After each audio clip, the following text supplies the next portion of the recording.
Assalamualaikum warahmatullahi wabarakatuh. Bismillahirrahmanirrahim. Alhamdulillahirabbil alamin. Wassalatu wassalamu ala sayyidina Muhammadin asyrafil mursalin. Sayyidina wa maulana Muhammadin wa ala alihi wa sahbihi ajma'in.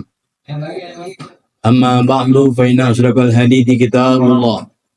Wa khairal hadi hadi Rasulillah wa syarrul umuri muhdatsatuha fa inna kulla muhdatsatin bid'ah wa kulla bid'atin dhalalah wa kulla dhalalatin finnar. Wa bisanadil muttasil al muallif rahimahullahu taala wa adama nafa'a bihi wa bi barakati ulumihi wa bikum fid darain. Fatihah.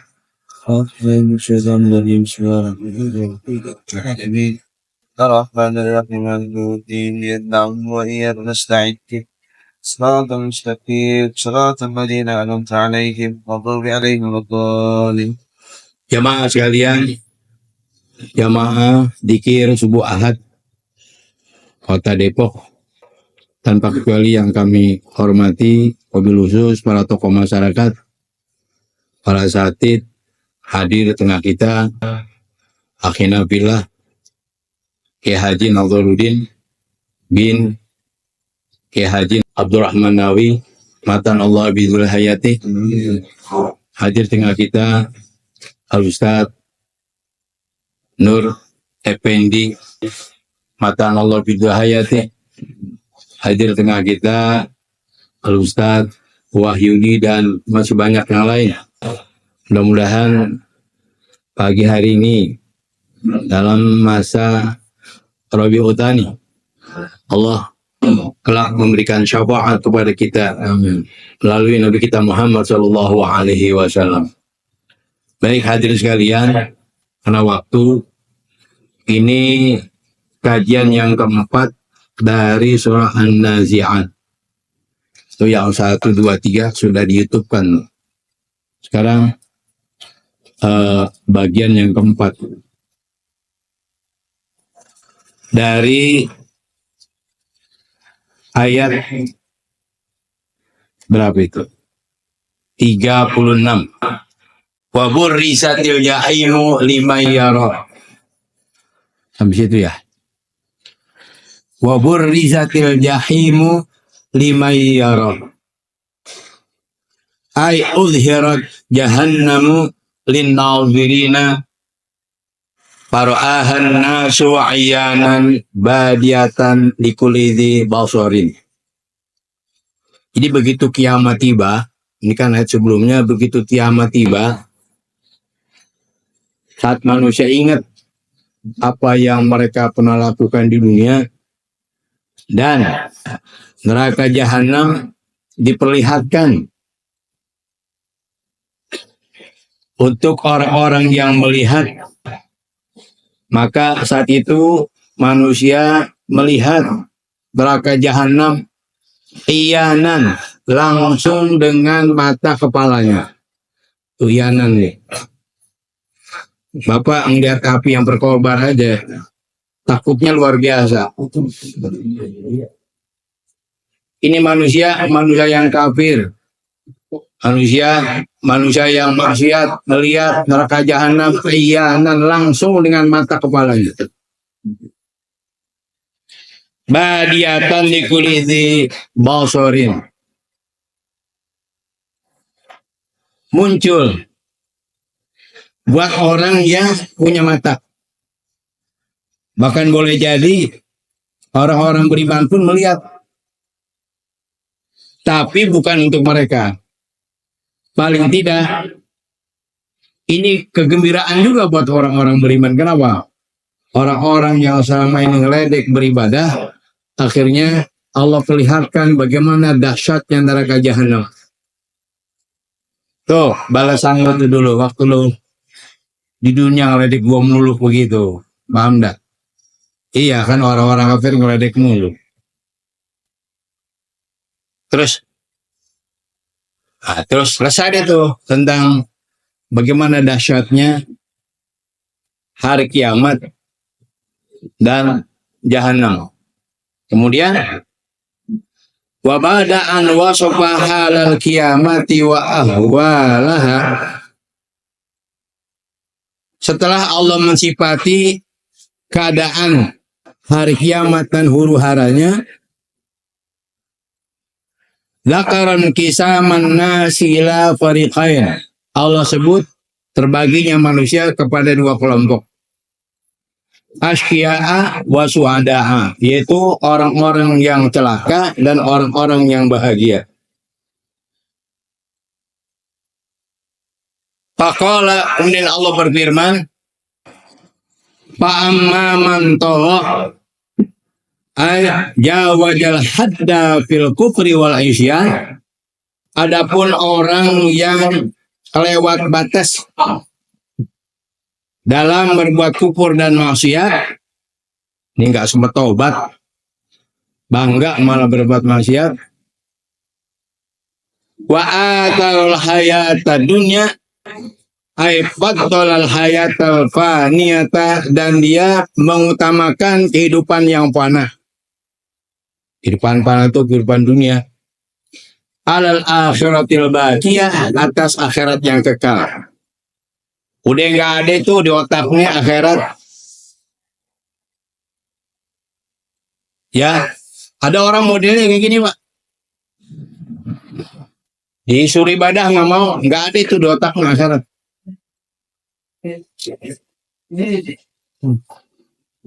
Wanhamaka fi syawatil hayatil muharramah, dan dia bergelimang dalam segala keinginan hidup yang diharamkan, dalam syahwat hidup yang diharamkan. Kan orang Pak hidup kayak orang masuk ke dalam swalaya. Kalau masuk ke Alfamart ya, ke Indomaret atau ke swalaya, makin banyak yang diambil, makin banyak yang ditanya. Ya untung kalau yang diambil mah barang-barangnya halal. Kalau yang haram semua diambil bagaimana entah. Ini ada orang sampai lupa sama akhirat. Kerja sore, pagi, siang, malam. Gak ingat sembahyang, gak ingat puasa, gak ingat zakat, bahkan punya duit, gak ingat haji. Ini namanya orang mengutamakan kehidupan dunia daripada kehidupan akhirat. Bahkan dia bergelimang dalam maksiat, bergelimang dalam keinginan-keinginan yang diharamkan. Kerjaannya maunya dugem. Pak Ustaz tuh dugem.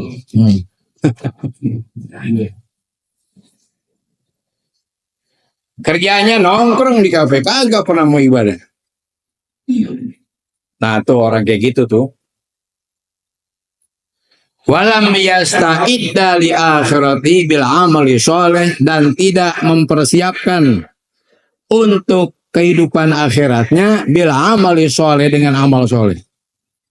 Kalau kita kan alhamdulillah walaupun kerja sore pagi siang malam masih ingat ibadah.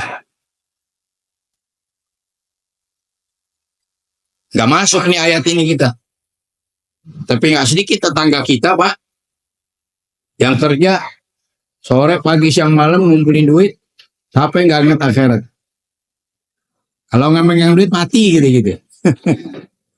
Saya ingat dulu nih nasihat dari orang tua beliau, guru saya, Kiai Haji Manawi, sok pegang duit, jangan berpegang sama duit. Gitu. Orang kalau berpegang sama duit, perasaannya mati kalau nggak pegang duit, begitu. Padahal hidup bukan dengan duit. Kita pegang duit, tapi jangan berpatokan sama duit. Allah yang akan ngasih rezeki kita. Jangan dipakai tuh makolahnya orang Cina. Time is money. Waktu adalah duit. Salah kalau kita wa ma khalaqtul jinna wal insa illa liya'budun. Time is pray. Waktu adalah ibadah. Begitu. Bukan waktu adalah memang itu salah tuh, materialisme tuh. Saya pernah dengar nggak makalah kayak gitu? Hidup apa tadi? Waktu adalah jadi pakai. Kalau kita mah waktu adalah ibadah. Begitu. Ya.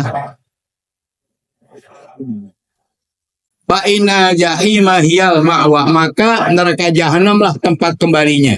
Tuh orang yang kayak gitu tuh lupa sama akhirat. Maka neraka jahanam itu tempat kembalinya.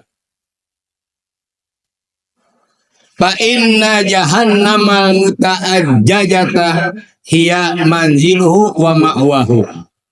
Maka neraka jahanam yang berkobar-kobar apinya itulah tempat kembalinya. Rumahnya.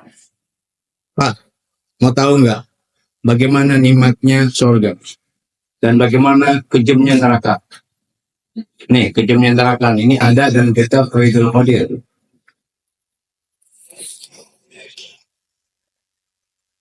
Dalam sebuah hadis begini, ini seringan-ringannya azab neraka. Qala Nabi sallallahu alaihi wasallam, adna ahlinar azaban yanta'ilu bin alaih min narin yagni dimautuhu min hararatin alaihi. Seringan-ringannya azab penduduk neraka, dia pakai sendal yang terbuat dari lempengan api. Kaki kanan pakai sendal, kaki kiri pakai sendal, pakai dua sendal. Begitu sendal dipakai, mendidih otakmu. Kaki yang nginjak, otak yang mendidih. Kenapa? Min hararatin alaih. Saking panasnya tuh sendal yang dipakai. Na'udzubillahi min dzalik. Tuh seringan-ringannya neraka, Bu. Pedih udah kalau bicara neraka, Bu. Tuh orang kayak gitu tuh kerja sampai lupa akhirat, bayang kagak, apalagi datang puasa, enggak. Tapi datang maulid mulu. Tanya ngapain? Ngarep syafaat. Nih pret kayak gitu. Pak, syafaat itu ibarat kain bolong. Apa nih? Punya kain bolong, datang tukang jahit. Bang, tolong tambelin kain saya, Bang. Ditambelin sama tukang jahit, karena kainnya ada. Nah sekarang apa yang mau ditambel ke tukang jahit kalau kainnya kagak punya? Ada orang maulid mulu ngarep syafaat, tapi sholat ogah, sembahyang nggak mau, puasa ogah, zakat pelitnya 17 setan. Pelit, medit, bakhil, koret, butut gasiran, berak kapur. Kata guru saya gitu kalau ngomong bakhil. Semuanya itu. Haji ogah. Apa yang mau ditambal tuh kainnya nggak punya namanya. Kalau kita ini udah punya modal. Arkanul Islam. Sholat udah kita kerjain. Puasa udah kita kerjain. Zakat sudah kita tunaikan. Haji yang punya duit udah berangkat, umroh juga begitu. Kalau ada bolong-bolong dikit, ditambal tuh sama syafaat. Sekarang di antara kita nih, siapa yang sholatnya dari mulai takbir sampai salam khusyuk? Jangan zamannya ustadz aja nggak khusyuk. Itu ntar ditambal tuh dengan syafaat Nabi kita Muhammad Shallallahu Alaihi Wasallam. Ada orang sholat begitu tasyahud, asyhadu alla ilaha illallah wa asyhadu anna Muhammadur Rasulullah. Hayya 'alal shalah, hayya 'alal falah, qad qamatis shalah, qad qamatis shalah. Allahu akbar, Allahu akbar, walillahil hamd. Lah tasyahud ke komat-komat sampai lebaran. Kacau tuh pikirannya. Tadi tambah. Puasa gitu juga. Orang biasa aja puasa. Tahu semua orang yang puasa lapar pakai digoyang-goyangin jalan. Ngerti nggak? Meludah mulu baunya meludah. Tadi tambel kayak gitu. Zakat itu juga kadang-kadang kalau nggak disebut kagak mau nyumbang. Nggak apa-apa deh. Tadi tambel kayak gitu. Haji selfie mulu kerjanya. Selfie tahu nggak selfie? Bang di mana? Di depan Ka'bah nih. Iya. Bang di mana? Lagi tuap nih, bentar lagi Abang Sa'i. Makanya kalau umroh Pak, HP taruh tuh di mana? Hah? Di kamar taruh, jangan dibawa. Kecuali petugas. Ya itu. Kan bedanya tipis. Yang namanya selfie sama apa namanya? Ria. Kalau selfie tujuannya ikhbar, ngasih tahu nggak apa-apa. Bang di mana? Dia ogah ngomong kali ya. Oh, lagi depan Ka'bah. Anaknya nanya, tapi kalau saban-saban selfie mulu, ya itu udah orang umroh sekarang begitu modelnya. Maka rukun umroh bukan lagi apa rukun umroh? Niat, tawaf, sa'i, syukur, terus selfie. Ah itu. Rukun tuh ya. Rukun umroh bukan 4, 5 sekarang. Rukun tuh ya. Yang kelima apa? Selfie. Itu kan kadang-kadang begitu kita tuh. Mudah-mudahan ikhlas. Ditambal sama Nabi. Astagfirullah. Ini ada dalam kitab Nuzhatul Muttaqin, Sarariyadus Sholihin. Ya'ishuna bi ahlamihim, mereka hidup dengan ahlamihim, mimpi-mimpi mereka. Musyashwi'ina bi Rasulillah. Kepengen dapat syafaat dari Rasulullah, tapi kewajiban ditinggal, yang haram dikerjain. Nah yang begini nih. Kalau bahasa guru saya blow on. Tahu nggak blow on? Apa blow on? Makan es ditiupin. Oh, orang blow on. Guru saya tuh kalau ngajar banyak guyonnya gitu, tapi enak gitu. Apa sih blow on? Kita diam aja, apaan blow on? Makan es ditiupin gitu. Itu orang blow on tuh. Di mana-mana maulid, tapi arkan Islam nggak mau dikerjain. Nah ini orang lupa nih sama kehidupan akhirat ini. Untung di dunia pernah ngomong La ilaha illallah Muhammadur Rasulullah. Itu yang tidak membuat dia kekal di neraka. Ya. Kalau enggak modal itu, ya ampun. Na'udzubillah min dzalik. Terus La manzilalahu siwaha. Tidak ada tempat kecuali neraka jahanam buat orang yang mengutamakan dunia, lupa sama akhirat. Nah sekarang kelompok yang kedua. Wa amma man khafa maqama rabbih. Adapun orang yang takut kedudukan Tuhannya. Wa amma man khafa 'azamata rabbih wa jalalahu gitu. Adapun orang yang takut akan kebesaran Tuhannya dan keagungannya. Kita ini takut sama Allah. Ini Bapak sekarang hadir dari sebelum subuh sampai wae gini belum pulang. Kenapa? Takut sama Allah. Kita pengen isi kehidupan kita dengan ibadah. Itu kan. Wa khafa maqamahu, dan dia takut kedudukan Tuhannya. Baina yaday rabbih yaumul hisab, di hadapan Tuhannya pada waktu perhitungan nanti. Ya kita takut nih, jangan-jangan ntar hitungan kita jeblok, merah lu. Ngerti enggak? Khawatir kita. Mudah-mudahan catatan amal ibadah kita bagus semua gitu. Ya. Kita kan dalam rangka apa ini? Ingin ngisi di hari kita biar cakep.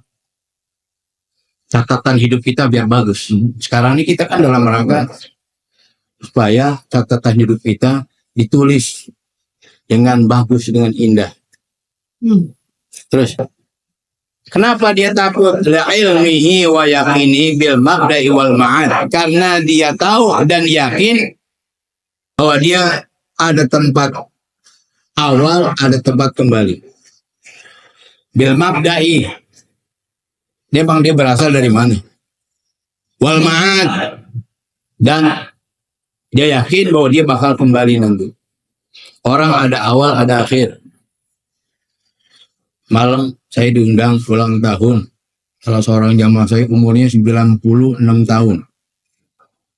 Mungkin di Pancor Mas paling tua kali ya. Tapi badannya sehat aja. Luar biasa tuh manusia. Apik makannya. Pak Sudiro sebelah musola Nurul Iman. Saya kaget, umur 96 tahun. Luar biasa. Kerjanya nyapuin musola. Ya dia nggak lupa. Pundi-pundi akhiratnya dia nggak lupa gitu. Luar biasa nih manusia. Terus wanahan nafsa anil hawa, dan dia mencegah hawa nafsunya. Ay wajazarun nafsahu anil ma'asi wal maharim. Dia cegah dirinya dari berbagai maksiat dan hal-hal yang diharamkan. Wa kaffaha anisyahawat allati tu'addi biha ilal ma'atib, dan dia cegah dirinya untuk masuk dalam syahwat yang membawa kepada kerusakan-kerusakan. Orang yang kayak begini, fa innal jannata hiyal ma'wa, maka surgalah tempatnya.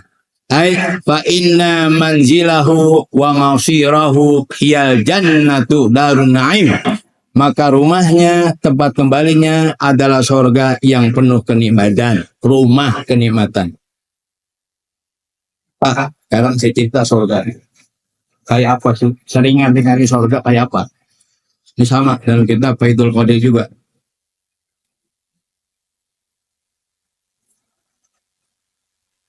Nih, mau dengar nggak? Tapi jangan kasih tahu ini ya. Kalau kasih tahu malu kan?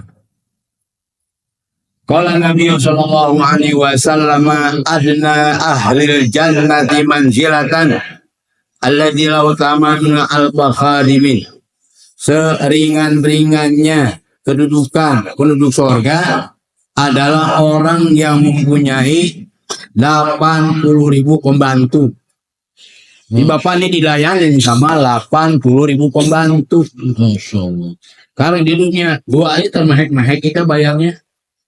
Tahu termehek-mehek? Seringan-ringannya kedudukan orang surga, dia punya 80.000 pembantu. Wasnatani wasab'una zaujatan, punya 72 istri. Pokoknya nggak sempat poligami itu mudah, antar mati gue pokoknya punya, udah itu aja udah. Waktu tuh. Bahkan kita kalau doa tarawih, man bini kita aja nggak paham. Iya. Wa min hurin ain mutazawwijin, ya Allah kawinin saya sama bidadari. Jadi kalau bininya tahu dia ngaminin, bodoh. Tapi kalau bini yang normal, nggak apa-apa. Amin. Bidadari di surga mah amin baik. Yang penting jangan janda sebelah begitu kan. Paham nggak? Jadi kalau bini kita tahu diaminin dan kita nggak apa-apa gitu. Kalau bini di surga mah asal jangan janda sebelah gitu. Bapak punya 72 istri. Udah pembantunya berapa tadi? 80.000 pembantu. Ya, kemudian di sini berapa? 72. Wantun sawulahu kubbatun min lu'lu'in wa jabarjatin wa yakhlutin kama bainal jahbiyah wa son'ah, dan akan dibangunkan satu istana yang terbuat dari mutiara, jabarjat, dan yakut. Di batu-batu surga. Kalau ada orang mengklaim nih batu gua yakutan itu mah yakut beneran ada di surga. Nih batu gue jabarjat. Ya dah, itu aja udah. Itu batu surga semua.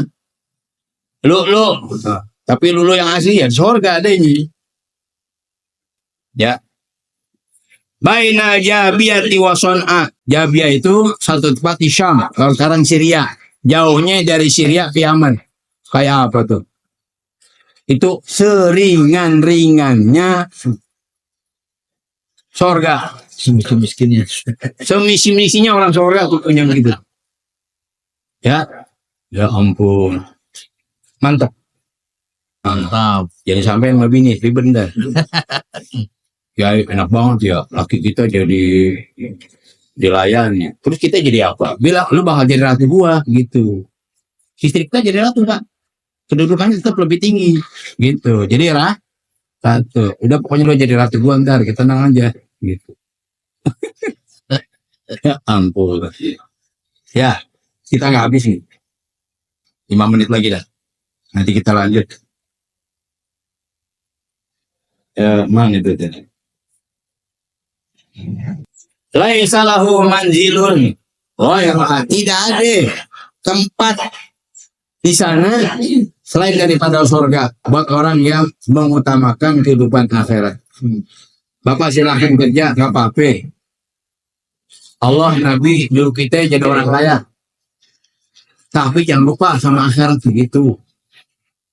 Terutama itu tuh yang pokok tadi. Kalau yang ini kan sunnah nih. Ya, nama-namain catatan begitu. Tsumma dzakara ta'ala mawqifal mukadzibina bil qiyamah. Kemudian Allah ceritakan kedudukan orang-orang yang mendustai hari kiamat.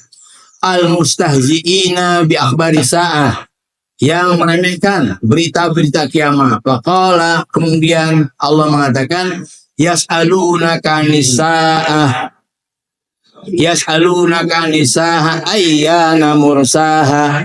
Mereka bertanya kepadamu tentang kiamat, kapan kiamat terjadi? Ini orang resek nanya kiamat. Ayyas'aluka ya Muhammadu haula'il musyrikuna anil kiamati mata wuku'uha wa qiyamuha. Ini kalau Allah membahasakan namanya, kalau kita jangan. Ya, ini dialog Allah kepada Nabi kita. Bertanya kepadamu ya Muhammad, orang-orang musyrik itu tentang kiamat, kapan terjadinya? Qala al-mufassiruna kana al-musyrikuna yasma'una an ba'al qiyamah. Orang-orang musyrik mendengar tentang berita-berita kiamat. Didengar tuh, ada orang cerita tentang berita-berita kiamat. Wa wasafaha bil awsafil hailah, dan Allah mensifati kiamat dengan sifat-sifat yang sangat menakutkan. Contoh di Al-Qur'an, ada kalimat dhammah, ada kalimat shakhah, ada kalimat qari'ah. Itu semua kalimat-kalimat yang menunjukkan sebuah kengerian. Kalimat-kalimat yang menunjukkan hal-hal yang mengerikan itu semua. Jadi bahasa kiamat macam-macam Allah sodorkan, tapi punya makna tersendiri. Kalau disimpulkan semua bermakna mengerikan gitu. Fayaquluna ala sabil istihza, mereka berkata dengan jalan ngeledek. Mata yujiduhallahu wa yuqimu, kapan kiamat Allah ciptakan? Kapan kiamat Allah adakan? Begitu ngeledek. Ini orang kafir, orang musyrik zaman Nabi. Bukan bertanya karena nggak tahu, ngeledek. Ayo, kapan kiamat terjadi? Gue mau tahu, kira-kira gue masuk neraka apa surga? Begitu. Udah kacau nih orang musyrik. Nantangin Allah. Wa mata tahdutu wa taqau, kapan terjadinya? Wa nazalatil ayatu, maka turun ayat, fima anta min zikraha. Untuk apa engkau perlu menyebutkannya? Begini, ketika ditanya oleh orang musyrik tentang kiamat, gak perlu itu jelasin kapan terjadinya kiamat. Kira-kira begitu kalau bahasa Betawi. Ente gak perlu jelasin kapan terjadinya kiamat. Gak usah. Nah, ada orang sok banget, tebak mulu. 2012 akan kiamat. Yang ngomong mati duluan. Ada lagi penggiat kiamat. Apa baik? Dihubung-hubungkan. Cocokologi gitu kan. Jadi, fima anta min zikraha. Ngapain kamu nyebut kiamat? Nggak usah. Laisa ilmuha ilaika hatta tadhkuraha lahum. Pengetahuan kiamat itu bukan urusan ente sehingga kau sebut kiamat kepada mereka. Nggak perlu. Li'annaha minal ghuyubil lati istaqdarallahu bi ilmiha. Karena kiamat termasuk hal yang gaib yang cuma Allah yang tahu kapan terjadi kiamat. Kita jangan sok tahu, Nabi aja ditanya kiamat. Nabi nggak tahu. Jadi yang penting bukan kiamat. Apa? Apa yang kita persiapkan buat kiamat? Kiamat ditanya, nggak ditanya bakal jadi. Benar nggak? Apa persiapan kita buat kiamat? Makanya ada sahabat Nabi. Ya Rasulullah, mata sa'ah. Ya Rasul, kapan kiamat tiba? Nabi balik. Ma'adatta, apa yang kau persiapkan buat kiamat? Ya Rasul, saya nggak banyak sholat sunat. Saya nggak banyak puasa sunat. Tapi kewajiban dikerjain. Modal saya cuma cinta kepada Allah dan cinta kepada kamu. Anta ma'aman ahbabta. Kau nanti bersama orang yang kau cintai. Gitu jawabannya. Dah, mudah-mudahan apa yang kita kaji pada pagi hari ini menambah iman pada kita. Jangan pernah tanya kapan kiamat tiba. Apa yang kita persiapkan buat ya. Wallahul muwaffiq ila aqwamit thoriq. Assalamualaikum warahmatullahi wabarakatuh. Assalamualaikum warahmatullahi wabarakatuh.